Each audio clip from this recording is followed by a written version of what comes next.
c'était un écorché vif. Moi, je me reconnaissais un petit peu dans lui parce qu'on sentait qu'il sentait toujours de l'injustice par rapport à 2008 et surtout 2012. Et voilà, et aujourd'hui, je pense que c'est quelque chose de très tragique parce que je pense que voilà, il n'aurait pas dû faire cette émission et je pense que s'il avait été quelque part protégé, un petit peu mieux aiguillé par la fédération de boxe et par les gens qui l'entouraient, je pense que quand on prépare les Jeux Olympiques en 2016, on ne devait pas faire une telle émission avec un tel risque, surtout qu'il avait le temps de la faire l'année d'après. Donc voilà, il y a un peu de colère, de tristesse, parce que je pense que s'il n'était pas parti aujourd'hui, il serait toujours là. Et c'est quelque chose qui est un peu difficile.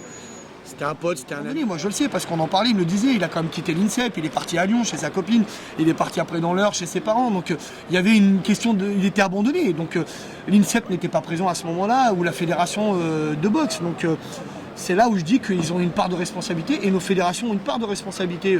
Beaucoup de footballeurs aujourd'hui sont à l'abandon, sont abandonnés. Alors quand tu sers ton pays, que tu as joué de nombreux matchs, tu as porté le maillot de l'équipe de France, comment tu peux ne pas te retrouver dans des pôles, comment dire, France, où il n'était pas bien. Et je pense que pour moi, cette émission, c'était pas s'évader, comment dire, pour changer. Je pense que c'était plus quelque part le gain de financier déjà, et peut-être aussi parce qu'il n'était pas non plus bien entouré, alors la fragilité l'a fait partir, comme vous le venez de le dire, peut-être dans un jeu qui pouvait peut-être penser à autre chose, réoublier tout ça, mais quand on prépare un Jeux Olympiques, si la Fédé avait fait son vrai travail, on ne pouvait pas le laisser partir.